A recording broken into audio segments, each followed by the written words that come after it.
por amor a mis hermanos, los que son mis parientes según la carne, que son israelitas, los cuales son la adopción, la gloria, el pacto, la promulgación de la ley, el culto y las promesas, de quienes son los patriarcas y de los cuales según la carne vino Cristo, el cual es Dios sobre todas las cosas, bendito por los siglos.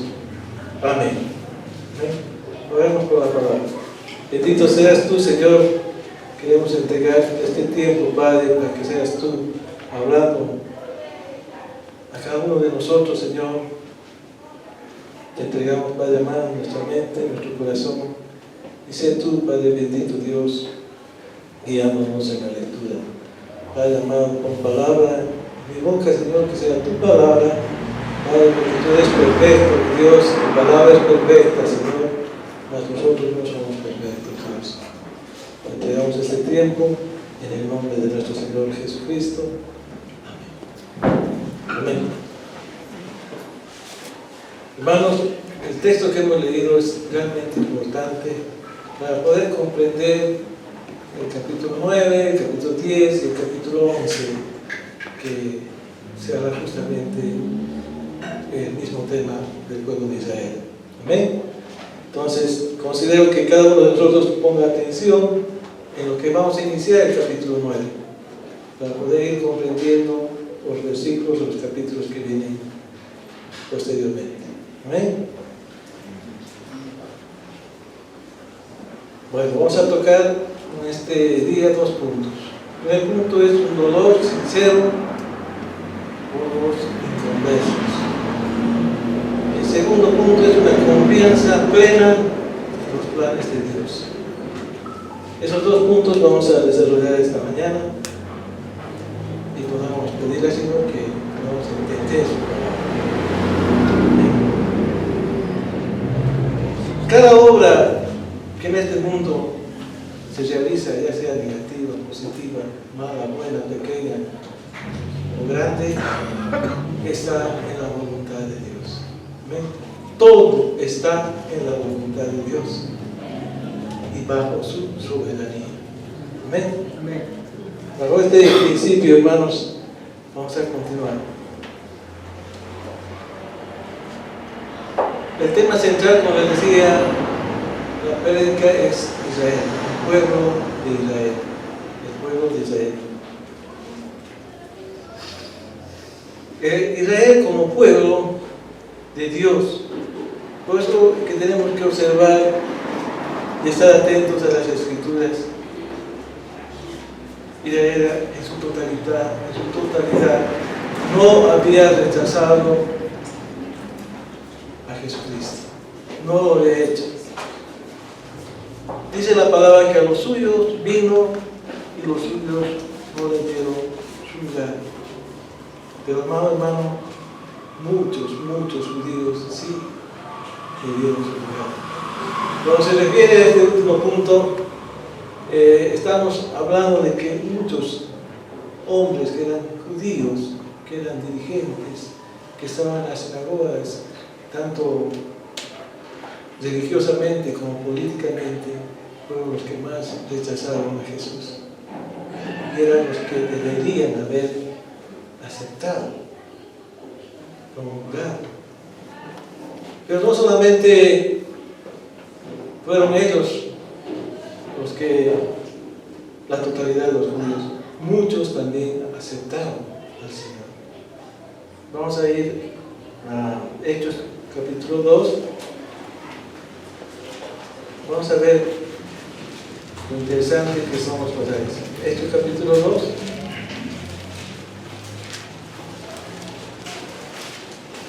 Versos 41 y 42.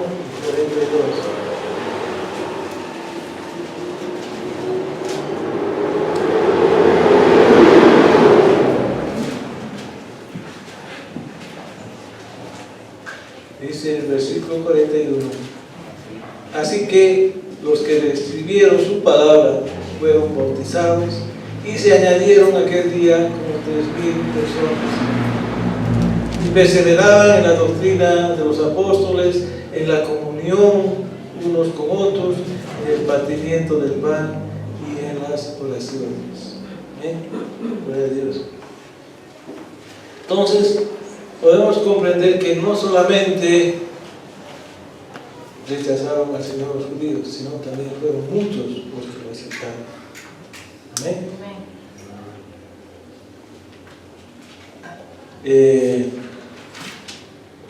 Los apóstoles eran judíos.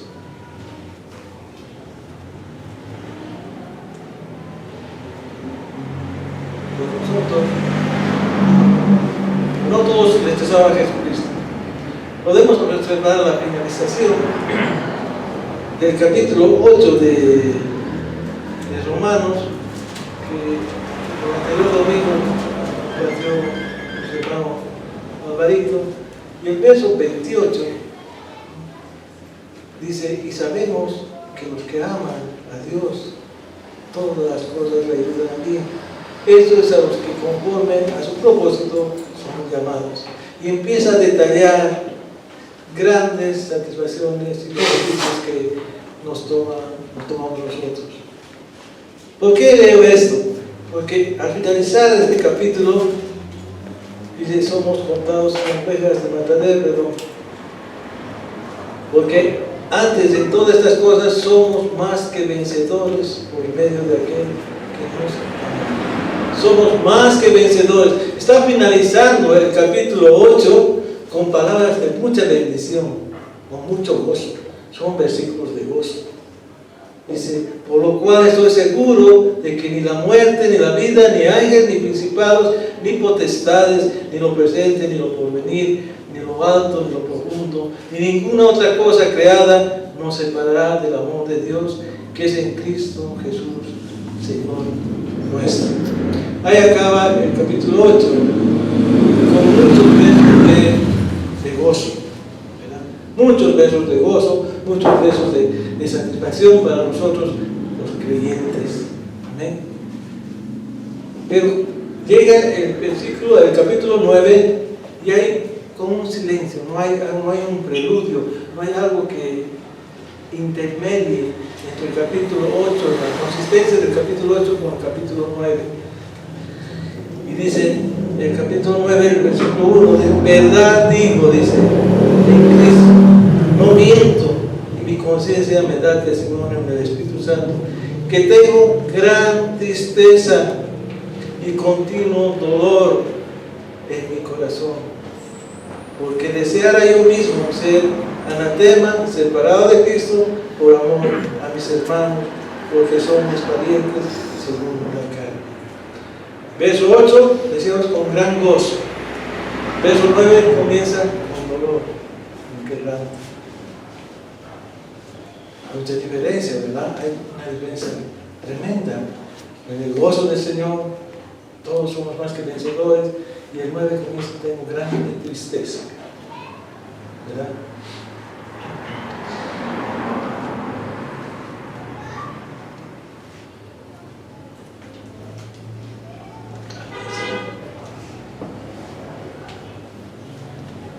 Porque nadie nos podrá separar del amor de Dios. Porque nadie nos podrá separar. Amado, también amaba de esas promesas que Dios ha puesto en nosotros. ¿Qué hace que? La pregunta es: ¿por qué Pablo tenía la tristeza? ¿Por qué había tristeza en él? Si en un tiempo estaba hablando del gozo, del amor, de lo que había recibido, que se había recibido con la iglesia, gente creyente, y ahora había mucha tristeza. Aún el versículo 3 dice: porque deseara yo mismo ser anatema, separado de Cristo por amor a mis hermanos, porque son mis parientes según la carne.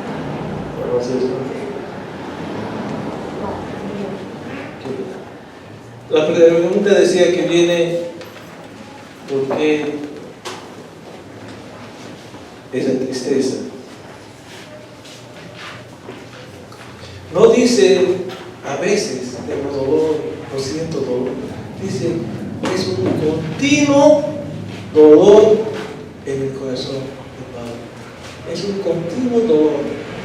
No sé si nos podemos imaginar un continuo dolor en nuestras vidas. Algo que está en nuestro corazón, en nuestra mente o en la parte física nuestra. Dolor constante, no te deja, está ahí y está haciendo su función, ¿verdad?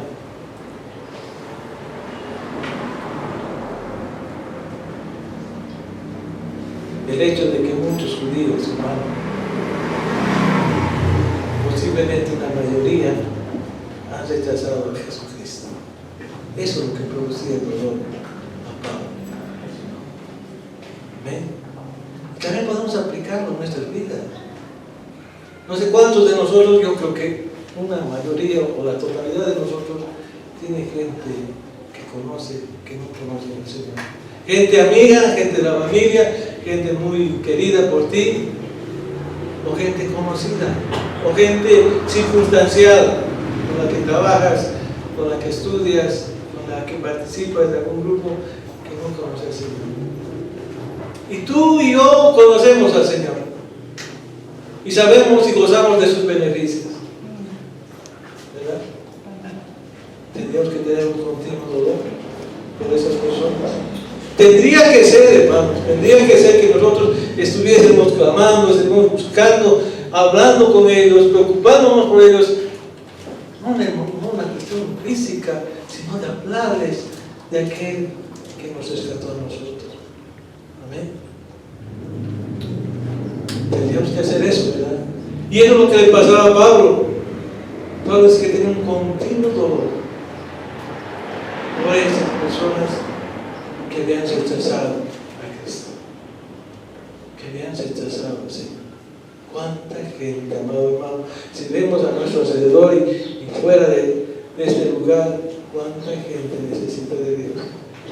Pero ¿cuánta gente está muriendo por un abrazo, por un consejo, por alguien que pueda obrar en su vida? Y el único que puede obrar en su vida, amado hermano, es el Señor Jesús. Amén. Es el único. Es el único. Pero tú y yo lo conocemos y podemos presentárselos a ellos, ¿verdad? Amén. Eso es lo que provocaba ese dolor en Pablo, ese dolor continuo. Tiene que llevarnos a reflexionar la palabra del Señor. Tiene que llevarnos a reflexionar. No podemos salirnos de acá sin tener algo para pensar, meditar, algo que podamos cambiar, algo que podamos construir, algo que podamos tener incentivar.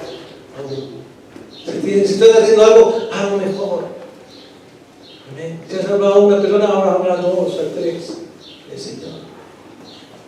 No sabemos cuándo va a venir, cierto, pero tenemos que su venida es pronta. Amén. Alabamos a Dios. En tu familia, ¿cuántos conocen al Señor? ¿Cuántos no conocen al Señor? En el trabajo, todos los días te ves con Él, te cruzas con Él, con ella, en el trabajo. Aún haces trabajo juntos con ella. En la universidad, en el colegio, no sé, donde desarrollamos nuestras actividades. Aún con la persona que te atiende en el supermercado, constantemente, o en la tienda de barrio, la ves todos los días. Y sabes que no conoces. ¿Ven? Tenemos que reflexionar nuestra vida. La palabra es para esto, para que podamos aprender, reflexionar. Nos incentiva a hacer las cosas.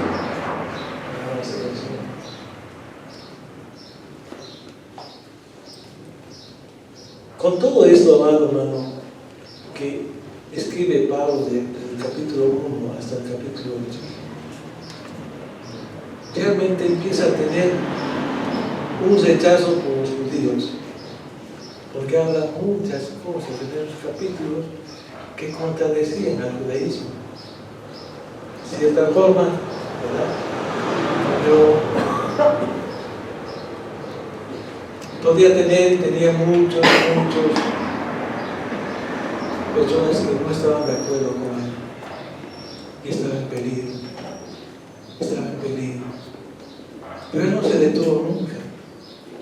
Aunque las amenazas eran de muerte, las amenazas eran tan profundas, él no se detuvo y siguió hablando lo que Dios tenía en su corazón y en su mente. Amén. Nosotros muchas veces tenemos miedo de hablar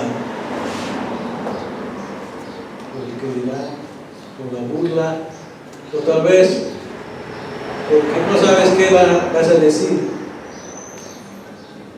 y por la vergüenza que puede producir eso. Cuando te preguntan, ¿tú eres cristiano? Sí, soy cristiano. Es fácil decir, soy cristiano. Mantener la posición, tienes que pedirle al Señor. Amén. Tienes que pedirle a Él. Por eso Pablo tenía muchos enemigos. Muchos enemigos. Muchos decían que Pablo se había convertido en un traidor del judaísmo. El Judas del judaísmo.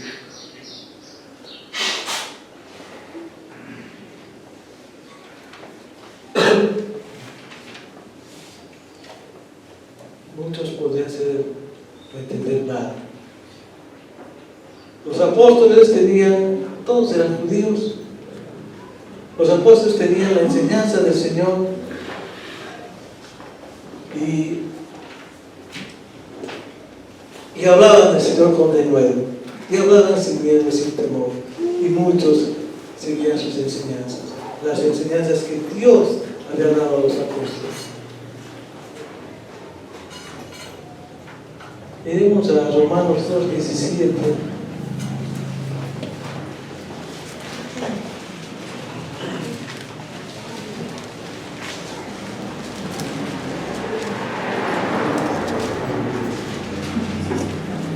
Y aquí dice la palabra, tú tienes el sobrenombre de judío y te apoyas en la ley y te glorías en Dios y conoces su voluntad e instruido por la ley apruebas lo mejor y confías en que eres guía de los ciegos, luz de los que están en tinieblas, instructor de los indoctos, maestro de niños que tienes en la ley la forma de la ciencia y la verdad. Y empieza a enumerar todo este capítulo muchas cosas que Pablo decía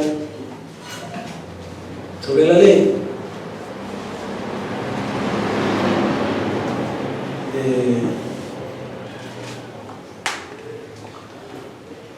Entonces, todo lo que hablaba Pablo, el capítulo 1 de Romanos 8, atentaban con estas cosas, contra estas cosas que después podían volcarse hacia ellos, hacia él, por la forma que él hablaba, por la forma que él decía las cosas y describía a aquellos que decían y no hacían. Decían y no hacían. Amén. Hermanos, eso también tiene que aplicarse para nuestras vidas. Decían y no hacían. Amén. ¿Cuántos decimos ser cristianos? ¿Cuántos decimos tener correctamente nuestra vida en el hogar? ¿O estamos acá personificando algo que no somos? Amén. Que venimos hasta acá y personificamos a una persona que en realidad no somos. Y eso Pablo estaba describiendo en el judaísmo. ¿Sabes, amado hermano, cuánto tenemos que reflexionar? ¿Cuántas cosas tenemos que dejar? Que el Señor obre en nuestras vidas. Que vayamos a la cruz del Calvario, que 1000 veces podemos haber hablado de esto. La cruz, la cruz, la cruz. Puedes haber escuchado en 1000 estudios. Pero esa es la verdad. Si no vamos a la cruz del Calvario, no vamos a poder mejorar. Amén. No vamos a poder tener lo que Dios quiere que tengamos. Lo ver, no es las obras, es lo que Dios tiene para ti por amor. Amén. Muchas cosas en el judaísmo usaban contrarias a lo que Pablo daba. Por ejemplo, de que la descendencia, decían de que la descendencia de Abraham no es una garantía para ser salvo. Y muchos de ellos creían, yo soy descendiente de Abraham, mi descendencia está en Abraham, y pensaban que con eso los judíos tenían mucha posibilidad de ser salvos.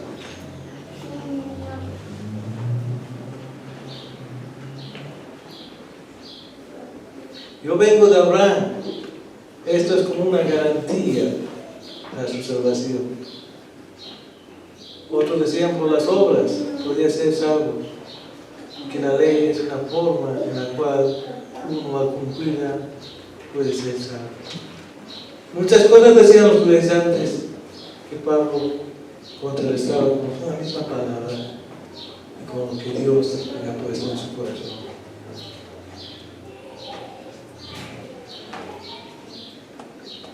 Alabado sea el Señor.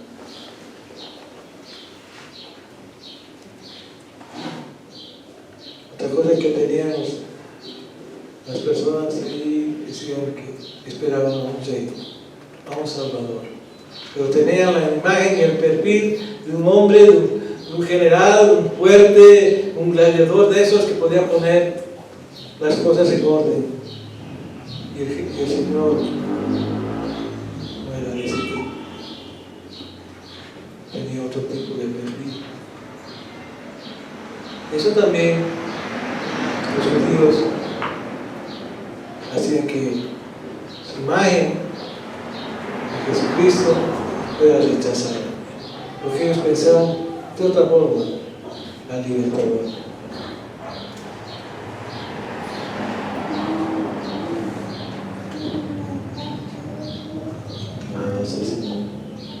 Qué importante es tener una veracidad en tu vida. Por más que seas pequeño o grande, seas un gran teólogo o no seas un gran teólogo, tengas la sinceridad expuesta en tu vida, expuesta en tu vida. Eres tal como eres, tal como Dios te está tratando, tal como Dios te está formando, tal es el momento, día a día, que tenemos que presentarnos tal como somos. No aparentar, como la palabra que describe, ¿verdad? Aquellos que oraban en las esquinas para ser vistos, dice. Podemos acá ver muchas reacciones diferentes. Y tú te conoces. Yo me conozco. Yo sé que tú sabes cuánto tienes de sinceridad y cuánto no tienes. Cuánto estás aparentando y cuánto eres genuino.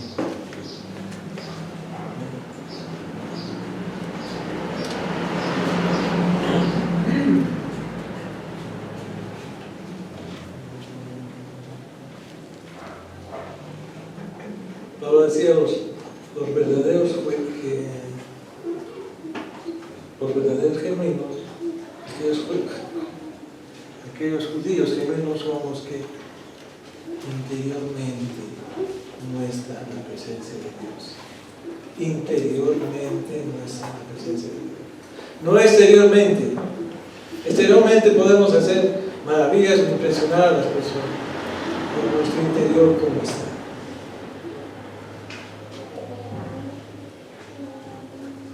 Santo es el Señor. El verso 4 dice, de Romanos 9,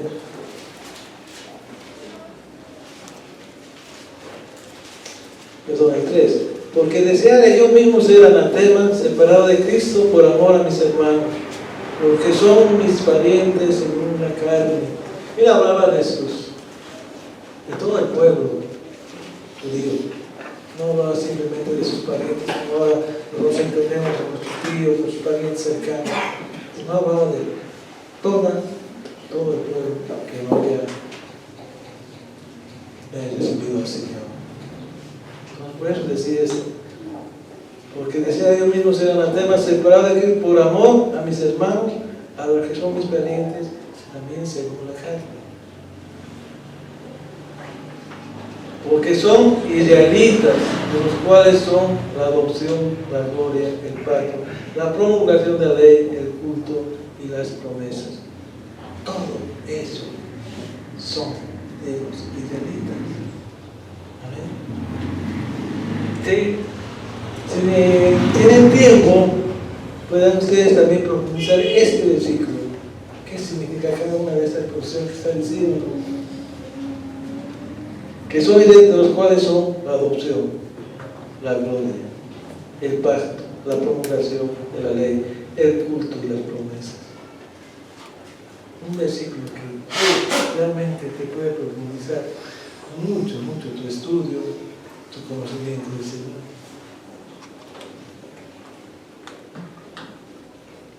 De quiénes son los patriarcas y de los cuales según la carne vino Cristo, el cual es Dios sobre todas las cosas, bendito por los siglos. Amén. Cuando veíamos este pasaje, una pregunta saltó a mi mente.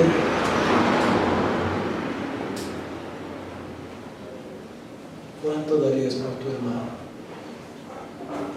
Yo creo que con todos los ataques que Pablo había recibido constantemente hasta la muerte, hay un versículo que creo que está en Hechos, que dice que muchos de ellos se prometieron, dijeron que no iban a comer ni beber hasta matar a Pablo.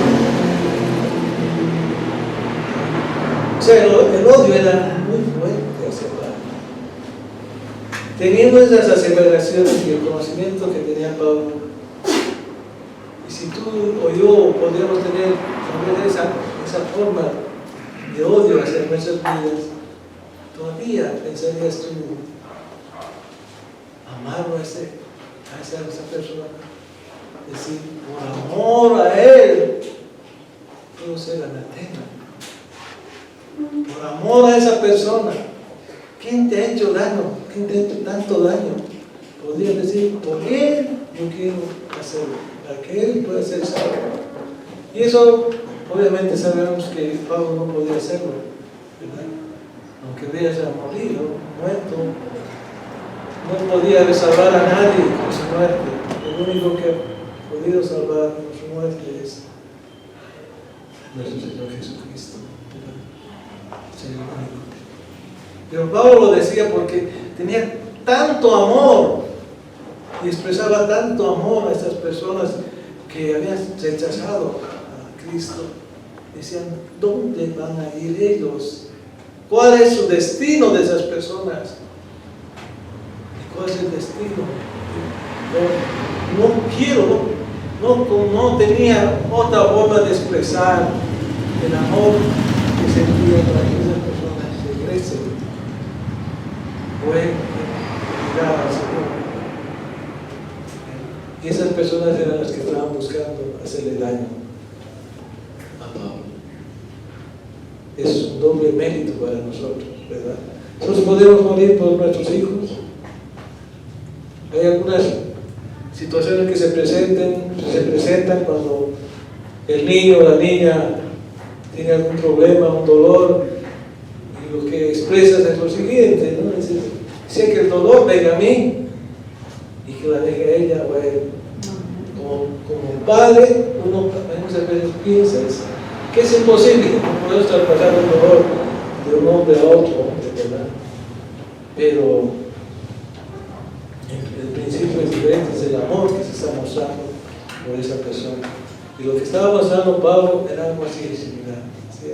Sabía que él, aunque muriendo, no podía haber salvado a nadie, ¿verdad? Pero lo decía, aunque sea volverme anatema, porque sabía dónde iban a ir esas personas y dónde nosotros estamos proyectándonos. por la misericordia y gracia de Dios, ¿verdad? Y ahora nuevamente viene la reflexión, ¿verdad? ¿Cuánto amamos a esas personas? Yo les aseguro que la mayoría iríamos a vivir a otro lado, muy lejos de esas personas. No quisiéramos tener relación con esas personas que nos quieren hacer daño. Y eso es lógico. Pero Pablo quería morir aún por esas personas. Qué precioso, ¿verdad? La enseñanza de nuestro Señor con Pablo.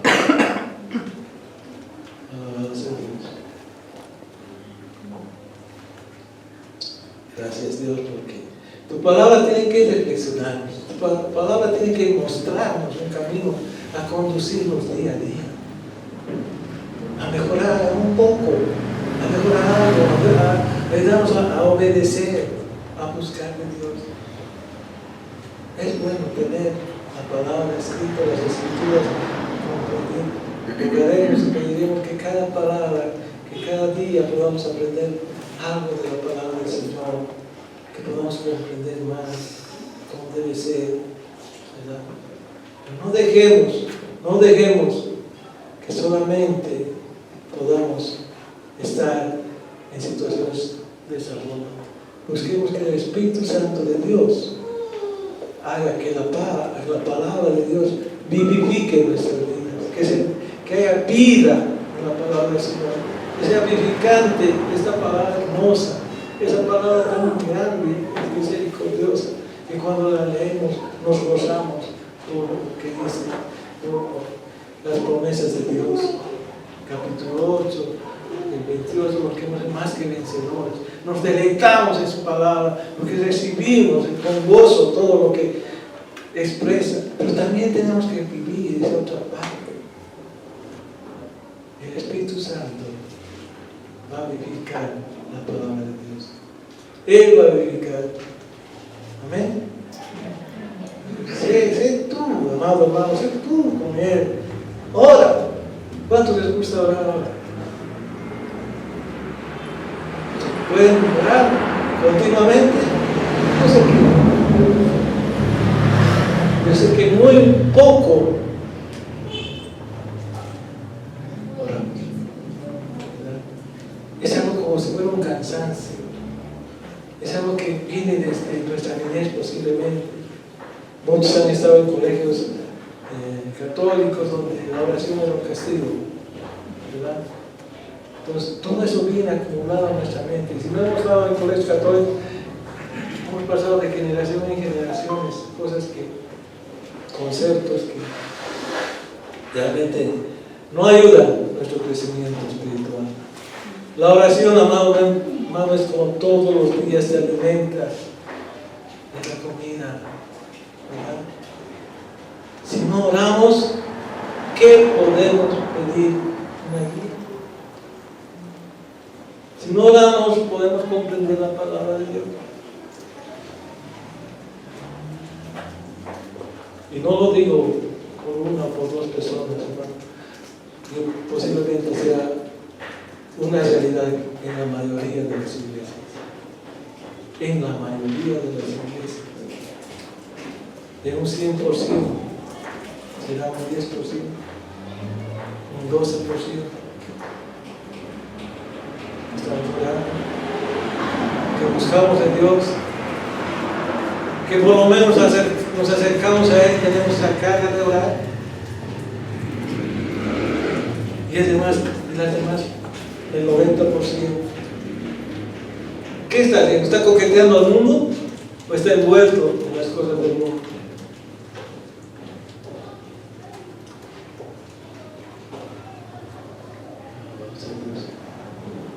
Después nos vemos en problemas, tal vez no envueltos nosotros, sino nuestros parientes, nuestros seres queridos, nuestros compañeros de trabajo, y no podemos tener una palabra para esas personas, porque no nos sentimos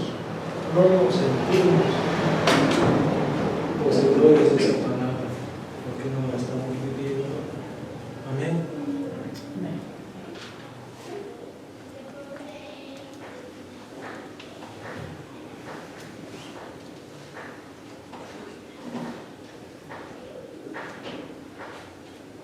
Es verdad, hermanos, que cuando uno empieza a tomar conciencia de lo que Dios tiene en su palabra, que salen las letras de esta preciosa palabra hacia tu corazón y se introducen en ti, en tu mente, en tu corazón, te quiebran,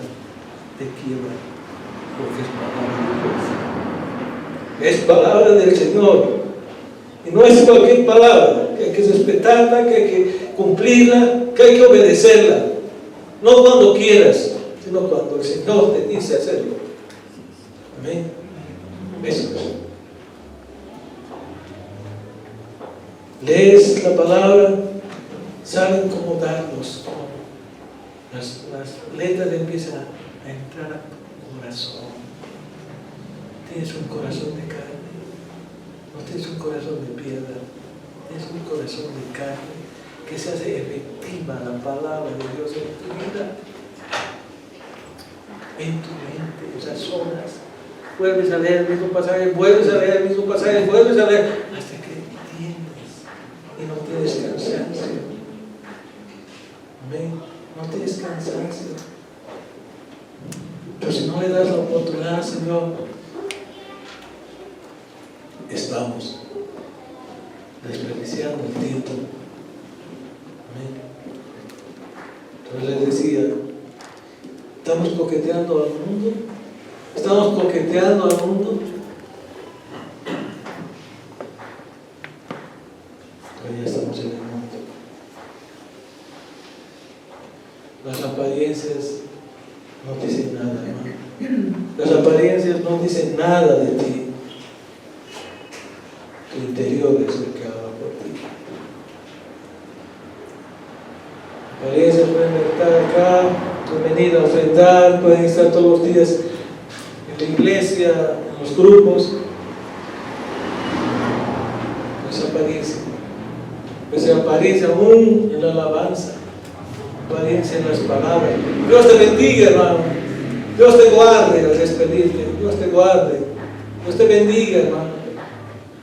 Realmente sientes ese amor por esa persona, sientes lo que estás diciendo a esa persona.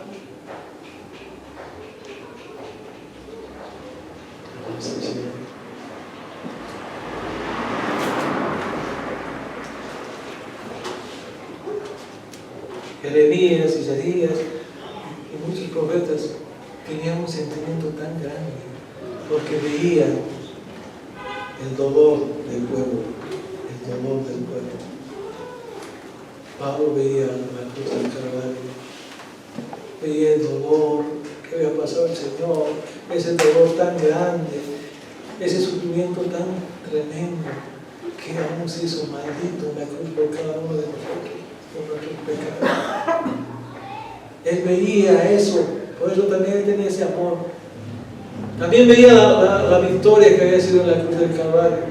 No veía la cruz del Calvario como una victoria, pero también veía el sufrimiento. Te veía tan fuerte el sufrimiento. Lo que va a pasar nuestro Señor por cada uno de nosotros. Y lo que va a pasar por aquellos que no se conocen a Jesucristo como su Señor. Por eso él tenía tanto dolor. Por eso el dolor era tan grande. Tan profundo, que no le importaba nada.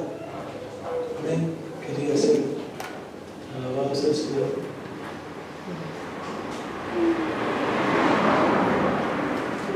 Hechos 23, podemos ir, por favor.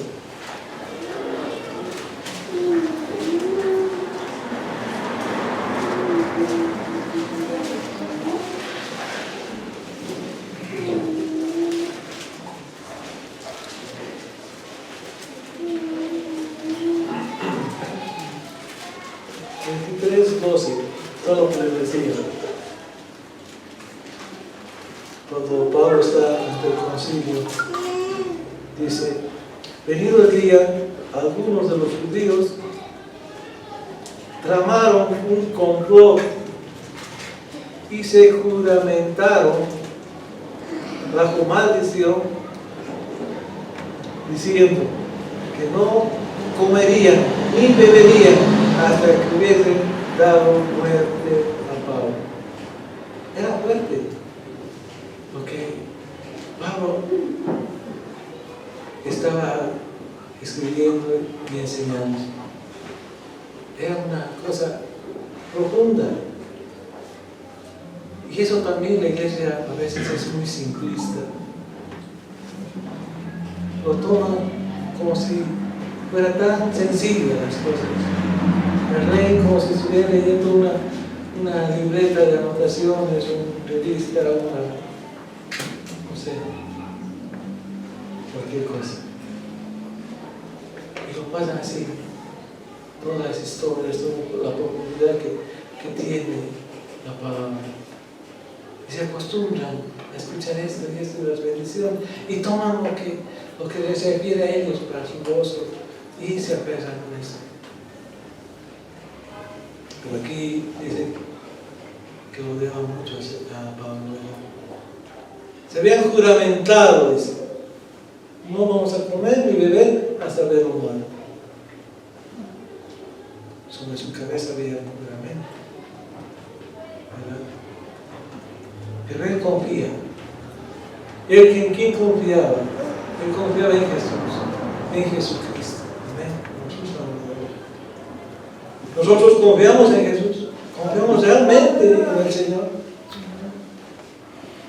Y si es así, hermano, lo bendigo tu vida. Pero si no es así, tenemos que dar un giro en nuestra percepción y confiar en Él. Estamos perdiendo el tiempo otra vez. Si no confiamos en el Señor, ¿en quién vamos a confiar? ¿Vamos a confiar en nuestras fuerzas? ¿En el partido político? ¿En qué está tu mirada? O la mirada de las personas. ¿Quién está sopesando tu confianza? La confianza es en Cristo. Solo en Él. Solo en Él. No hay otro en el que podamos confiar. Es en el Señor. Amén. ¿Hay problemas? Hay. Y va a haber muchos. Pero nuestra confianza tiene que ser plenamente en el Señor.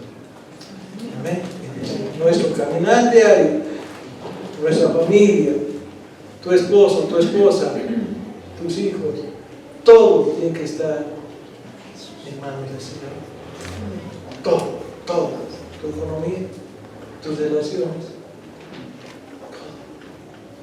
Porque Él ya ha hecho todo para nosotros. Alabado sea Dios. ¿Quién no se sentiría feliz, verdad?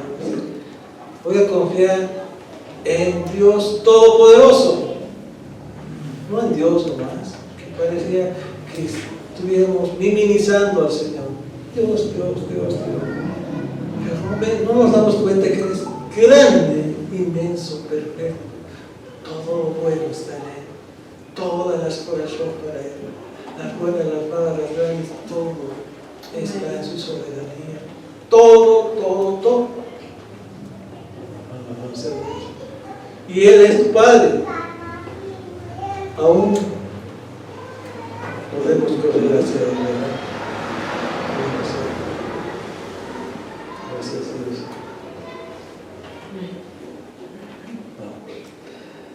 He querido tocar estos puntos, hermano, capítulo 9, para continuar el estudio que estamos haciendo en la iglesia. Pero no es bueno que no sigamos.